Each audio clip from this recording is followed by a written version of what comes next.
Good morning, I'm Tabrez Akhtar. This is your science class. And in our last class, we discussed about the respiration of plants or how do plants respire. And in this class, we are going to look at page number 117. And this is page number 117. Can you guess what would happen if a potted plant is overwatered?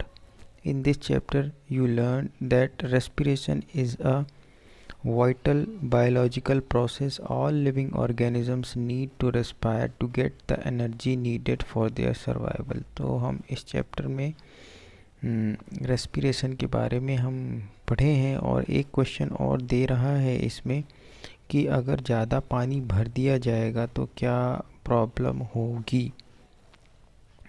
ठीक है, तो ज़्यादा पानी अगर भर दिया जाता है, can you guess what would happen if the potted plant is over watered. तो देखें, अगर आप किसी भी पॉटेड प्लांट में अगर ओवर वाटर यानी ज़्यादा पानी डाल देंगे तो क्या होगा। देखिए, जितना ऑब्जॉर्ब कर पाना होगा उतना तो ऑब्जॉर्ब कर लेगा, ठीक है। उसके बाद जब और भी ज़्यादा पानी है इसीलिए वो बच जाएगा, ऊपर ही ऊपर वो पानी रहेगा, ठीक है, जिसको वो एब्जॉर्ब नहीं कर पाएगा, जिसकी वजह से क्या होगा।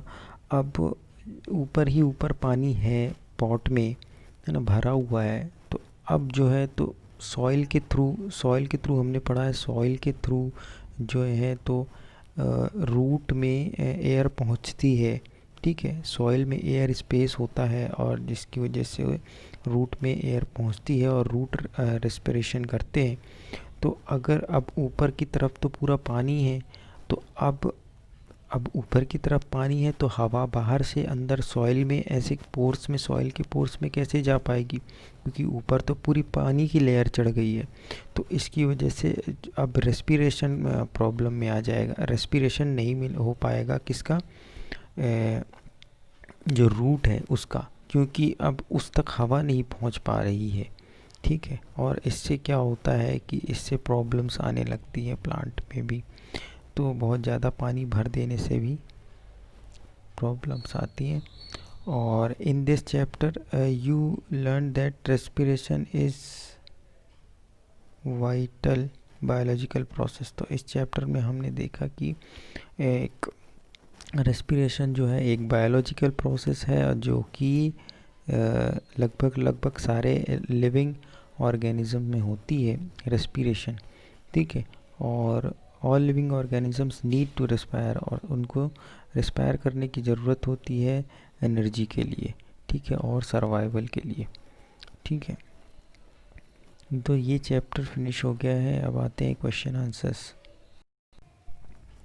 First question is why does an athlete breathe faster and deeper than usual after finishing the race. कोई एथलीट है जो दौड़ता है, या आपने देखा होगा कभी ओलंपिक वगैरह में एथलीट दौड़ते हैं ना, तो वो जब दौड़ते हैं बहुत तेज़ दौड़ते हैं, फिर उसके बाद वो जब रुकते हैं तो बहुत जल्दी जल्दी और डीपर सांस क्यों लेते हैं, है ना, ये चीज़ क्वेश्चन में है। तो इसका आंसर ये होगा कि हमने वैसे भी पढ़ा हुआ है चैप्टर में, during the run the demand of energy is high but the supply of oxygen to produce energy is limited, ठीक है। जब दौड़ते हैं, जब एथलीट दौड़ता है तो उसके बॉडी में ऑक्सीजन ज़्यादा चाहिए होती है, लेकिन उतनी ज़्यादा मिल नहीं पाती। ऑक्सीजन की सप्लाई जो होती है वो लिमिटेड होती है, ठीक है। अब आप ऑक्सीजन सांस तो ले रहे हैं, तो आप जितना ले रहे हैं उतना ही ले रहे हैं ना, है कि नहीं, और दौड़ भी रहे हैं साथ साथ में। अब आपको ज़्यादा ऑक्सीजन चाहिए जितना कि वो ज़्यादा नहीं मिल पा रही है, ठीक है। Therefore anaerobic respiration takes place, तो ज़्यादा ऑक्सीजन नहीं मिल पाती है जिसकी वजह से एनारोबिक रेस्पिरेशन होता है। एनारोबिक रेस्पिरेशन क्या होता है कि बिना ऑक्सीजन के जो रेस्पिरेशन हमारी बॉडी के अंदर होता है उसको एनारोबिक रेस्पिरेशन कहते हैं। ठीक है, तो वो रेस्पिरेशन होता है किस में होता है, मसल्स में होता है, मसल सेल्स में होता है, to fulfil the demand of energy. तो एनर्जी की डिमांड पूरी करने के लिए एनारोबिक रेस्पिरेशन शुरू हो जाता है। After finishing the race the athlete breathe faster and deeper than usual so that more oxygen is supplied to the cells. तो ठीक है, और उसके बाद क्या होता है कि उस टाइम पे डिमांड तो पूरी एनारोबिक रेस्पिरेशन कर देता है, लेकिन जब वो एथलीट रुकता है तो रुकने के बाद उसकी जो नीड है ऑक्सीजन की वो पूरी करने के लिए वो जल्दी जल्दी सांस लेता है और डीपर इनहेल करता है ताकि ज़्यादा से ज़्यादा एयर अंदर जा सके बॉडी में। ठीक है, ये होता है। अब नेक्स्ट क्वेश्चन क्या है, similarities and differences between aerobic and anaerobic respiration. Aerobic and anaerobic respiration में हमें डिफरेंस बताना है इस क्वेश्चन में। तो ठीक है, आते हैं आंसर की तरफ।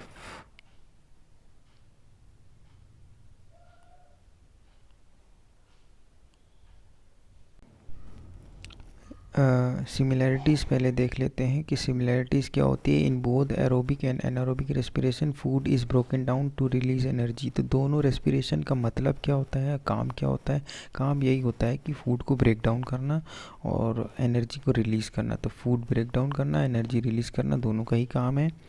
And both takes place inside the cell, दोनों ही सेल के अंदर ही अपना काम करते हैं, यानी दोनों रेस्पिरेशन सेल में ही होता है। And both reproduces by products, और दोनों प्रोड्यूस क्या करते हैं, बाय प्रोडक्ट्स प्रोड्यूस करते हैं, यानी जैसे ही रेस्पिरेशन होता है तो वैसे ही आपको कोई ना कोई कुछ ना कुछ प्रोडक्ट बन के मिलेगा। ठीक है, ठीक है। और इक्वेशन हमने वैसे भी चैप्टर में देखी हुई थी, है ना, कि जैसे ही फूड ब्रेक डाउन होता है तो फिर उसके बाद हमको क्या क्या मिलता है, एनर्जी मिलती है, वाटर मिलता है, ग्लूकोज मिलता है, ऐसे करके होता था। ग्लूकोज ब्रेक डाउन होता है, एनर्जी मिलती है, वाटर मिलता है और कार्बन डाइऑक्साइड रिलीज़ होता है।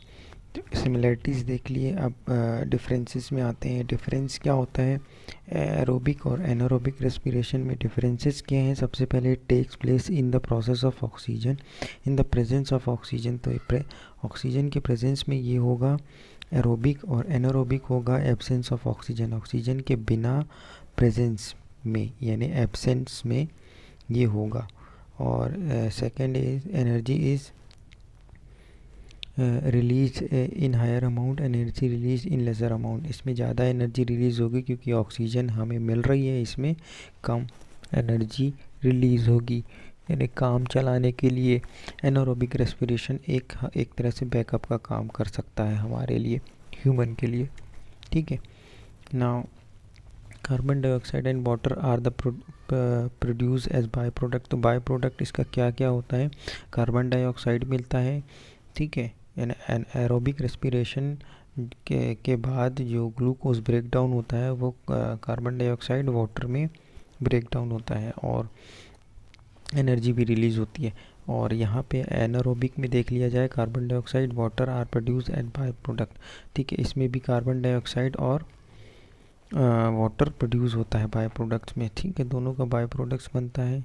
ठीक है, और it is a slow process, ये स्लो प्रोसेस होती है, यानी ये एरोबिक रेस्पिरेशन स्लो प्रोसेस है, ये फास्टर प्रोसेस है क्योंकि ये बहुत इंस्टेंट टाइम में इसकी ज़रूरत पड़ती है, यानी अचानक इसकी ज़रूरत पड़ती है। जैसे कोई एथलीट मैंने बताया दौड़ रहा है तो अब उसको पूरी ऑक्सीजन बाहर से तो नहीं मिल पा रही है क्योंकि सांस तो इतनी जल्दी जल्दी ले नहीं सकता दौड़ने के टाइम पे कि वो डीपर सांस भी लेता जाए बहुत तेज़ी तेज़ी, तो ऐसा तो हो नहीं पाता।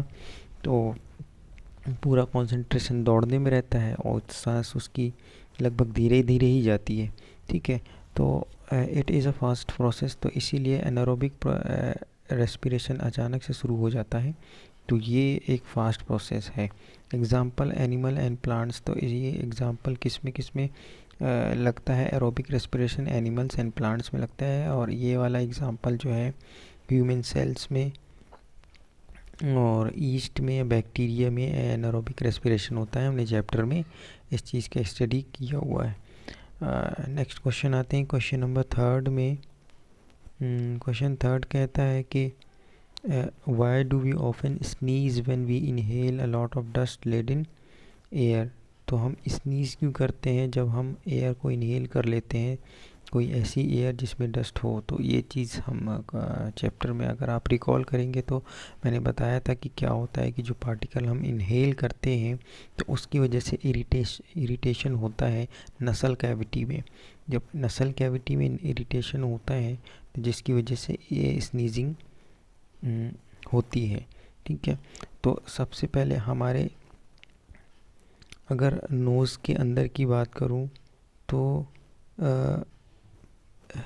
हेयर भी होते हैं। ठीक है, हेयर प्रेजेंट होते हैं, नसल कैविटी में हेयर प्रेजेंट भी होते हैं। ठीक है, अब उस हेयर में कुछ पार्टिकल्स तो फंस जाते हैं और कुछ अगर वहाँ फंस के आगे चले गए, आगे पहुँच गए, the particles the get pass the hair in the nasal cavity and irritate. तो कुछ पार्टिकल जो है तो जो बाल प्रेजेंट होते हैं, हेयर प्रेजेंट होते हैं इनसाइड द नोज़, तो उसको पास करके जब अंदर पहुंचते हैं तो वो अंदर इरिटेट करने लगते हैं वो पार्टिकल। और अंदर अगर वो पार्टिकल इरिटेट करते हैं तो इसकी वजह से स्नीजिंग होती है। और जब भी हम डस्ट को इनहेल करते हैं तब ऐसा होता है। ठीक है, चले अब आते हैं नेक्स्ट क्वेश्चन। क्वेश्चन नंबर 4 में take 3 test tube, fill each of them with water, label them A B C, keep snail in test tube 1 and test tube water plant, test tube B, and in C keep snail plant both. ठीक, which test tube would have been highest concentration of CO2। ठीक है, तो ये question दिया हुआ है जिसमें 3 test tube लेनी है। एक टेस्ट ट्यूब में आपको स्नेल डालना है। स्नेल पता है क्या होता है? एक टाइप का आपको एक ऑर्गेनिज्म होता है, आपने देखा होगा कभी मिट्टी में या कभी पेड़ पौधों में मिल जाता है, बहुत स्टिकी टाइप का, चिपचिपा टाइप का दिखता है। ठीक है, तो स्नेल जो होता है एक ऑर्गेनिज्म होता है, और आपने देखा है और पढ़ा भी है स्नेल के बारे में। तो ट्यूब ए में स्नेल को रखना है, ट्यूब बी में वाटर प्लांट रखना है, ट्यूब सी में स्नेल और वाटर प्लांट दोनों रखना है, और बताना है कि किस में CO2 का कॉन्सेंट्रेशन ज़्यादा है। तो ऑब्वियस सी बात है ट्यूब ए में CO2 का कॉन्सेंट्रेशन ज़्यादा होगा क्योंकि उसमें सिर्फ स्नेल है। तो स्नेल रेस्पिरेशन करेगा तो CO2 रिलीज़ करेगा, और इसीलिए वहाँ पे CO2 का कॉन्सेंट्रेशन ज़्यादा होगा। लेकिन टेस्ट ट्यूब बी में भी अगर वो CO2 रिलीज़ करेगा तो वहाँ पे एक वाटर प्लांट है जिसकी वजह से ये सारी प्रोसेस न्यूट्रलाइज हो जाएगी। ठीक है, और जो CO2 है वो कौन ले लेगा? वो जो प्लांट प्रेजेंट है उसके साथ में वो प्लांट ले लेगा ताकि वो फूड बना सके, synthesising food, and hence there will be less concentration of CO2। इसीलिए उसमें CO2 का कॉन्सेंट्रेशन कम हो जाएगा दोनों में, बी और सी में, क्योंकि दोनों में प्लांट है। ठीक है, क्वेश्चन थर्ड एंड फोर्थ हो गए। अब tick the correct answer. In cockroach air इंटर्स in the body through. Cockroach में बॉडी के अंदर एयर जा रही है, कैसे जा रही है मैंने अभी बताया, स्पायरेकल्स, ये जी अभी पढ़े हैं लास्ट क्लास में। During heavy exercise we get cramps in the legs due to the accumulation of lactic acid. Lactic acid की वजह से क्रैम्प्स आ जाते हैं पैर में। Normal range of breathing rate per minute in an average adult person at least is 15 to 18।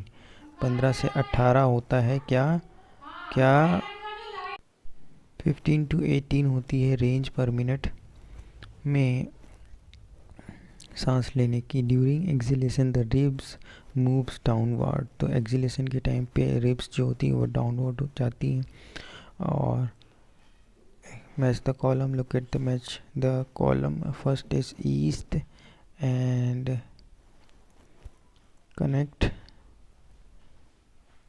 yeast with alcohol. yeast से alcohol मिलता है and diaphragm chest cavity. Diaphragm जो है वो मैंने बताया था ये आपकी चेस्ट कैविटी में है, ये यहाँ पे डायफ्राम इस टाइप का होता है. नेक्स्ट है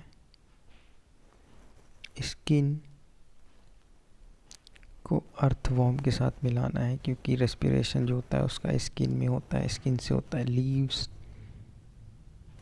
डी को यानी फोर्थ हमारा स्टोमेटा, तो लीव्स में स्टोमेटा होता है, ये हमें पता है. Fish fifth number gills, fish में गिल्स होते हैं. ठीक है. फ्रॉग का आपका lungs and skin.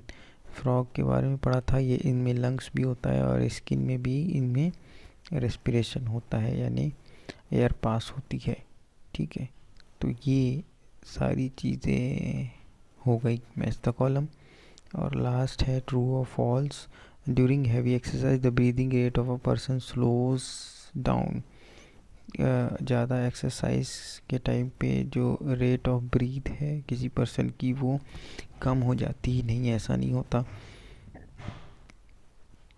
Plants carry out photosynthesis only during the day and respiration only at night. तो ऐसा नहीं होता कि रेस्पिरेशन ओनली एट नाइट के समय ही हो. Frogs breathe through their skin as well as lungs. तो ये फ्रॉग्स के बारे में सही है कि वो लंग्स और स्किन दोनों का यूज़ करते हैं. अब आते हैं the fishes have lungs for respiration. Fishes के पास उनके पास लंग्स होते हैं नहीं होते हैं. ठीक है. और लास्ट है the size of the chest cavity increase during inhalation. तो इनहेलेशन के टाइम पे क्या हमारे चेस्ट कैविटी का साइज़ बढ़ जाता है. तो आप इनहेल करके देखिए, आपको खुद पता चल जाएगा कि साइज़ बढ़ रहा है कि नहीं बढ़ रहा है. अगर बढ़ रहा है तो यस ये ट्रू है. ठीक है. तो ये हो गया आपका सारे question answers and exercises of chapter number 7. Thank you.